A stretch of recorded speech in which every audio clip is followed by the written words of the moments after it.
Hi, I'm Mackenzie Thomas, and I am the reporter of the Rockbridge 4-H Club. And with me today, I have LaCrista Souders and Paige Selman, seniors of the Rockbridge 4-H Club. And they're here to talk to us about their 4-H experience since they joined. So why did you two join 4-H? Honestly, I joined 4-H because of my mom. Really had nothing else to do, and so she put me in 4-H, and then here I am now, 13 years later? So. Yeah, about the same story for me. I moved to Columbia when I was 5, and Mom thought I should get involved somehow in the community, and so she put me in 4-H because she did that when she was a kid and thought it'd be good, and I've stuck with it, and I love it. So what all have you learned over your years of experience in 4-H? Through 4-H, I've learned multiple, well, not even multiple, like millions of different leadership skills. I mean, there's numerous ones that I can go through and name off, like being able to stand up and talk in front of my peers and other youth, and going on different trips, ones by myself, ones with my friends. I mean, just different things. It's one thing I've definitely valued most. I would say for me, the two biggest things that I learned were confidence and public speaking. I, at first, was pretty shy when I was younger and wasn't quite sure how to talk in front of a crowd. And through 4-H, I've learned a lot about how to speak in front of people. And then the other one is confidence. Confidence to try new things, to just go out there, try a new project, meet new people, introduce myself, run for office. A lot of things that I probably would have never done without 4-H. So what has kept you in 4-H for so long? Through 4-H, I've developed many family relationships. I've gained so many friends, and they know my life history. I've grown up with them. They've seen me at my best times and at my worst times. I mean, it's the one thing I like the most is the family environment. I really like all the people I've gotten to know and the friendships I've made. I have friends from all over the state of Missouri.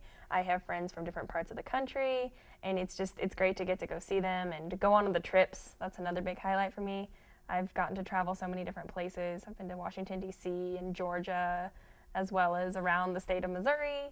I probably never would have traveled around Missouri as much as I have and gotten to see that part of the state or even the country as much without it. Now you guys have been on lots of trips through 4-H and stuff. Which have been some of your favorite memories or trips to go on? Okay. Do you have any funny ones? So definitely the funniest thing is that LaCrista and I have been roommates together for a long time at a lot of these 4-H events. And one of the very first ones we went on was Youth Civic Leaders Summit, and it was in Windermere, Missouri. And LaCrista would not get out of bed in the morning. And so I threw a hairbrush at her. And the ongoing joke has now been that I will throw a hairbrush at her. She won't get out of bed. And that's been 4 or 5 years ago at least. And our friends from around the state know that. And it's like one of the first times they met us is when I was yelling at LaCrista to get out of bed. And it's just this big comical mess that happened that I didn't even realize how big of a deal it was or how many people heard it. But in the end, a lot of people heard it. So it's just been one big joke. Oh my goodness! That every time I get asked that question, that's what I think of. Now, looking back at my 4-H career, there's a lot of Paige and I together, going on many different trips. We have this bond now. I mean, we know what each other thinks. That's one of my favorite memories. Is getting that friendship and being able to just sit there and just know what they're thinking. Yeah, we can look at each other across the room on these trips and just instantly know and instantly crack up. The last Youth Civic Leaders Summit, we both put oranges in our mouth and went around and smiled at people just because we could, and everyone just chalked it up to us being us and being goofy. Yeah, pretty much. So you guys have been on a lot of trips here in the U.S., but I hear that you get to go worldwide. Yes, we do. We're really excited about it. There's a 4-H exchange program that you get to apply for, and there's an interview process and then an application, and goes through national competition throughout the country, and there's only a select few that get picked. So this is a big deal. Yes. Yeah. It is. Now, did you ever expect that throughout 4-H you would get to go onto something this big?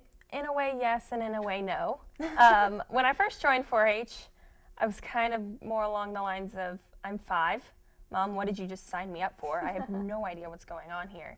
And as I got older and I made it to the big club, and I heard a presentation of a girl who went to Norway. And she came back and told us all about her trip.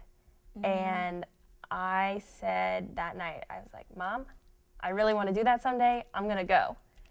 And I'm a senior now in high school, and I am going to go abroad. So That was the same way with me. I mean, I heard a girl give a presentation, and I was like, I'm going to Australia, and I mean, that's where I want to go.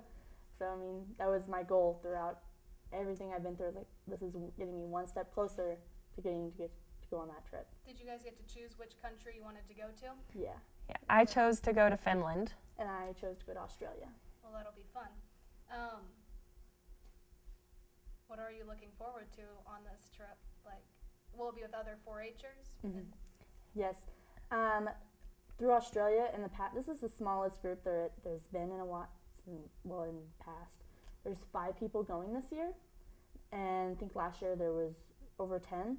And so it's kind of it's an off year for us, but we're really excited about it because I get to go stay on a horse farm.